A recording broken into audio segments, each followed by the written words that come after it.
Welcome to Glass in Session. I'm your host, Val. Thank you for joining me. I know this is being released a little late. As I mentioned in the last episode, I'm having some problems with my voice.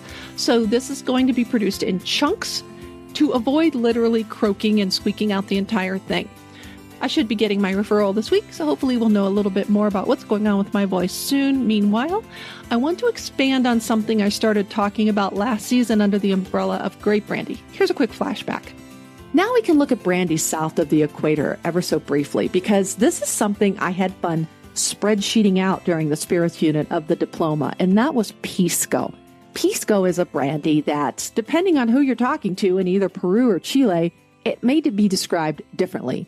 Each country has their own style. Even permitted grapes production regulations, they differ between Peru and Chile. And there's often discussion as which one is the original Pisco or which one is better. And fun fact, Chilean Pisco has different aging requirements for different styles, but Peruvian Pisco, it is never aged in wood. I thought that was an interesting distinction between the two. But once again, Pisco could be a whole other episode. Here is that whole other episode. Pisco, yo! So let's get into it. What do we already know about the Pisco? We already know that Pisco is a type of distilled fruit spirit. In this case, like other brandies, from grapes. We also know it comes from two places in South America, Peru and Chile. But other than that beverage category, brandy from distilled grapes, the name and the continent, Chilean and Peruvian Pisco have more differences than similarities. And how much fun are we going to have working through those today? A lot. You know, I like to jam in some beverage history where I can't. But as you may have noticed, my voice isn't back to where it should be after 2 months. Fortunately for you, the history is somewhat contested, and aside from the agreed-upon goings-on all the way back to the 16th century when the grapes started showing up with Spanish settlers, the abridged version goes something like this. Pisco production dates back to the late 18th century in South America. While both Peru and Chile claim its origins, they are the only ones who can call their brandy Pisco. The end. Not really. In the case of Peru, according to PiscoWorld.com, Pisco pulls its origins and its name from the region about 144 miles south of its capital, Lima. Here we find the city and the port that share the name Pisco. The Spirit of Peru website does recount the spirit's existence in, of all things, Pedro Manuel's 1613 will, which bequeathed to someone, I guess, 30 jars and a barrel of aguardiente.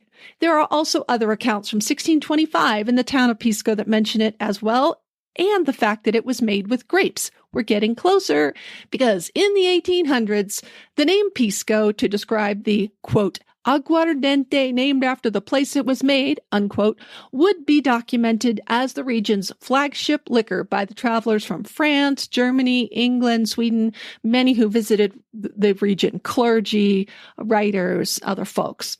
The description became more specific as time went on here, because then they started mentioning the, quote, large white grape, unquote, it was made with. Case closed? Not so fast, says Chile. According to PiscoChile.com, Piscos and not discos, autocorrect, thank you very much. Piscos are actually clay pots made by indigenous people of the region in which the brandy was bottled. It was then sent to mining areas of the Viceroyalty of Peru in these Piscos. Also, according to PiscoChile.com, the name became official in 1733, and there is documentation proving Pisco's existence in the area to prove it. There's a lot more to the story that involves pirates, because why not? So I shall link up the page and the history, and it is beautifully written. Also, pirates. But wills, travelers, and pirates aside, the Society of Wine Educators Certified Specialists of Spirits 2020 Study Guide, or the CSS Study Guide, right here on page 96, it tells us that it is indeed Peru's Pisco province that is considered the place of Pisco's geographical provenance. Peru, therefore, is granted the privilege of claiming the use of geographical indication on its labels. Moving on, besides different historical accounts, there are other differences. In fact, the U.S.'s standards of identity recognizes that each country's product is distinctive and it is defined as such. Of course, I linked up one of my favorite websites when we're talking about booze law. It's the Cornell Law School Electronic Code of Federal Regulations, or CFR. In this case, we have Title 27, Section 5.22, the Standards of Identity. D. Class 4 brandy, 9 Pisco. So you can geek out on booze law later. You know you want to. But let's get to the good stuff. What makes Peruvian Pisco, Pisco Peru, and what makes Chilean Pisco, Pisco Chileno? It all starts in the vineyard, and that's where we're going to start in Peru with the authorized grape varieties, or what they call uvas pisqueras. Of the 8 authorized grapes, 7 of them are grown in all the Pisco production departments. These 7 include 4 aromatic: Moscatel, Italia, Albilla, and Torontel. Torontel is actually a muscat cross. So as you can imagine, muscat is a very aromatic grape. That cross is going to transfer, I'm sure, some of its aromatic properties into that grape variety. And then we have the non-aromatic varieties known as Criolla Negra, Mollar, and Quebranta. The Conapisco website, it's all capital letters, CONAPISCO, Conapisco, stands for Comisión Nacional del Pisco, or the National Pisco Commission. It is the governing body that regulates production standards and also mentions a grape called Uvina. This is a hybrid grape, and it's unique to a couple of districts in the Department of Lima. You might remember that a hybrid grape is a grape that's made of 2 different species. So instead of the Vitis vinifera, which is what most wine grapes are, this is Vitis vinifera kind of mated with Vitis astravalus in this case. The other departments where authentic Pisco Peru is authorized for production are all located in the furthest south and west of the country, and they're all on the coast. So starting with Lima, followed by Ica, Arequipa, and Moquegua. And there are 3 valleys in the Tacna department further south, which borders Chile to the south. And there's a tiny bit of this department that sticks out like a tongue into Lake Titicaca, the border of Bolivia to the east. No idea why it looks like that to me on the map, but I bet you get the picture. Also, here's a fun fact to help that picture kind of solidify in your mind. The town of Pisco in the Ica department is almost directly west of Machu Picchu, 3 departments away in the Cusco department. I added this because I know some of you have been to Machu Picchu, and now in your mind, you can imagine that map where Pisco Peru is made. Now that we know where it's made, how is it made? The base is a grape must, which is fermented and then distilled in copper pot stills. And before we go any further, let's take a sip break and geek out with a cork dork alert for a little refresher. I've mentioned that generally brandy is distilled wine or cider, but it is, as in many things in life, more complicated than that. Wine is distilled to make brandy. That is true, as in the case of cognac. Pomace brandies, these are made from leftovers of the winemaking process. This is what I call the chunky, solid parts, like the skins, the skins, the stems, the seeds, and then a little bit of juice. Pomace. Grappa is an example of a pomace brandy. Must is somewhere in between the wine and the pomace. So it's not quite juice, it's not quite wine, it's just gone through the crushing process. And if there's a stemmer crushing mechanism, then it won't have the stems. But just for imagery, it's just gone through the crushing process, and it is just about to be fermented, or it could be very freshly fermented. And this is what they used to make the Pisco Peru. Must, therefore, is still, and I'm going to say it again, it's still a little chunky, but with maybe 10 to 20% of it or so being skins, seeds, and again, stems if they did not use a crusher to stemmer. Peruvian Pisco uses not wine, not pomace, but that chunky bits in the middle, the fresh fermented must as its base. That's a kind of a unique thing, so I wanted to break that down for you. Once this must is distilled, it gets a little tricky. According to the regulating body, or the National Pisco Commission, the Pisco must be bottled at a strength between 38 and 48% alcohol by volume. Now, this sounds like a nice range. 10 points there. Yeah, that's pretty cool. But the tricky part is that when the Pisco is bottled, it has to be bottled at the same strength at which it was made. So there's no finagling with extra spirit or diluting with water to get it to a certain ABV. You take it up or down or what have you. It has to come off the still and bottled at that percent. And it's got to be in a 10-point range. So that 10-point range, it's a good thing. So the preciseness of the distilling cannot be overemphasized. And while it may be matured for a minimum of 3 whole months, it cannot, I repeat, cannot be matured in wood. Glass, yes. Steel, sure. Clay, concrete vats, whatever, but no wood. That's the one unique thing about Peruvian Pisco. It can be filtered before bottling, no wood aging. I love that fact. It's one of those things I like, please ask me that on an exam, please. That's the only thing I can remember sometimes. But Pisco Peru is available in a handful of classifications or styles. Single varietal Pisco is made from exclusively one type of grape. Just like single varietal wine, they call it Pisco Puro. So think of a Cabernet Sauvignon is a single varietal wine. Let's say you've got a Pisco made with only the Moscatel grape. You've got what they call Pisco Puro. Makes sense? Then you have blended Pisco. And as you might guess, this is a blend of two or more types of these grapes or musts. They call it Pisco Acholado. That's your blended Pisco. Two or more grapes. Then you've got a style called Pisco Mosto Verde. And if you've ever had Vino Verde wine from Portugal, for example, you know that green wine, Vino Verde, is not really green. This must really isn't green. Pisco Mosto Verde simply means that you get to use what you just learned in that last cork dork alert, that fermentation was started, but then halted to leave some of the residual sugar in the must. Then it is distilled. And usually they halt it by dropping the temperature or what have you.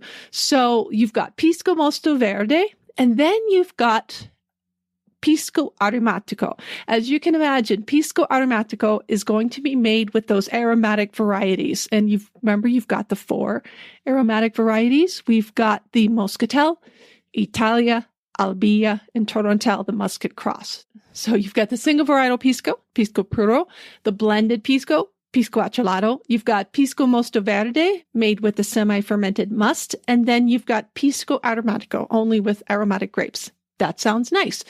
Then you've got Chilean Pisco. Chilean Pisco is made mostly in the Atacama and Coquimbo regions, particularly in the Valle del Elqui, which is the Elqui Valley. You'll know those names if you studied wine and you recognize those as the northernmost grape growing areas of the country. It's mostly hot and dry up there, so this is where the grapes for Pisco are going to come from. The grapes used for Chilean Pisco or Pisco Chileno are some of the same ones we used in Pisco Peru, like the Torontel and the Moscatel. But they've also got a pink Moscatel, which I like pink, as you know. This is called Moscatel Rosado. They've also got Pedro Ximénez and a Moscatel de Austria, which is a Torontes San Juanino. This Torontes San Juanino is a different grape than the Torontes Riojano or the Torontes that we see on Argentinian wine labels. So I listed 5 grapes there. I know a lot of other words too because of synonyms and clarification, but there are about 13 grapes or so authorized. I'm not going to list them all because if we haven't heard them before, it's not going to do you any good. But unlike Peruvian Pisco, Chilean Pisco producers can use either the must, remember we've talked about that from the cork dork alert, or they can use fully fermented wine. So they have a choice. And Chilean Pisco is often distilled twice, which means some of the congeners, those flavors and aroma compounds, those are going to come out along with those impurities. So you can have a purer, cleaner spirit, perhaps. Vodka drinkers might really appreciate this style. And this is actually the kind that I have in my house right now. Also, the more you distill, the higher the ABV. So the Chilean Pisco can rock out at, get this, a maximum of 73% alcohol by volume. It also has to sit for 2 months before being bottled and can have water or neutral spirits added if the producer wants to tweak the final alcoholic strength of the spirit. My favorite difference, as I've mentioned before, between the two country styles is that Chilean Pisco can be aged in wood. And you know I love what wood can do to a spirit. Another interesting difference is that instead of the finished styles being determined by grapes, as in Peruvian Pisco, Chilean Pisco style categories are determined by alcohol first, and then there's a category for aging. Those determined by alcohol by volume are Pisco Tradicional or Corriente, which must be at least 30% ABV. Pisco Especial must be at least 35% ABV. We don't get those here in the States. Pisco Reservado or Reserve Pisco is at least 40% ABV. And this is the minimum. This is the minimum ABV, but this is what learning other languages does. It makes your English into ESL. So I'm sorry about that because I'm trying to learn Italian right now. And this is what happens is minimum. This is the minimum ABV for Chilean Pisco. that we import here in the United States. Remember what I said in the brandy episode about the ABV being higher here in America for the minimum as opposed to European brandy? Americans live hard. Same goes with Pisco. And finally, Grand Pisco clocks in at a minimum of 43% ABV. If the Pisco is aged in wood, usually it's going to be French or American oak, and then you'll see them labeled as such. Pisco de guarda or Pisco envejecido requires a minimum of maturation in wood of 6 months or a year, respectively. So those are the words you're going to see on a bottle that's been wood aged. I would like to try one of those. I've never seen one. With a variety of styles and producer options, I will refrain from weighing in on tasting notes because, frankly, I've only got one Pisco in my house. It's okay. I make cocktails with it. It is a Chilean Pisco, double distilled, triple filtered. It is from the Elqui Valley. It's a premium Pisco bottled at 40% ABV. Like I said, I make cocktails with it. But speaking of cocktails, the CSS study guide points out that despite the differences in origins, productions, and styles of Pisco, Peru and Chile both claim the Pisco Sour as their national drink, and this comes complete with dedicated holidays in each country. But even their Pisco Sours are different. Both use lime juice, even though I've seen recipes with lemon juice. If I don't have a lime on hand, I usually have a lemon. I'll go there. It's fine, but I prefer lime juice in most of my things. Peruvian Pisco Sours uses the egg whites. They use simple syrup and then they shake it up. And then they do a little Angostura bitter garnish on top. I think that's what I had in Mexico when I was in that Peruvian restaurant, which I ended up going back for every single day. It was their really great menu. And these Pisco Sours were divine. The Chilean Pisco Sour, they use what they call pica limes, and they describe them as sort of like key limes. Then they use sugar instead of simple syrup, and then they shake it and serve it on the rocks. So either way, I'm sure that I've had Pisco from Peru, but I would like to try more of it, which again, does not make me an expert. And that's why I'm going to refrain from tasting notes here. And now I'm thirsty again. So before I wrap up here, I'm going to mention that we did that super fun episode in season 3 of Wine to Five called Pisco Unpacked. I'm going to link it up again in this episode. It includes some more in-depth discussion. We talk a little bit more about history, including some tax jackassery from the Spanish crown, some earthquakes, no pirates, but they were there. Even some cocktail trivia about Pisco Sour origins, and there were some recipes. I've linked that up as well as last season's Glass and Session grape brandy episode if you want to review. There are so many cocktail recipes on the Pisco Chile, Peru info websites, and even the Pisco World websites, and I've linked those up. Linked up lots of things, lots of resources for you.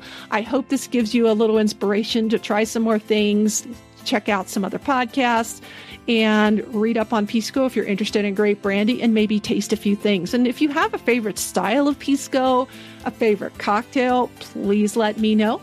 In conclusion, I want to thank you for joining me this week for our little Pisco party. I want to thank this throat spray, and I'm grateful to you once again for the privilege of a spot in your podcast feed. Please feel free to reach out to me anytime at all between sessions. I am on Twitter at WineGallonBox, usually serving up some snark there, but you can email me at val@glassandsession.com if you ever have a burning wines question, or if I don't have the answer, I'll give you a source for somebody who does. On the Facebook, Pinterest, and Insta Spaces, I'm Vino With Val. Glass and Session is a production and registered trademark of Vino With Val, LLC. Music is by Addict Sound. Website is glassandsession.com/podcast.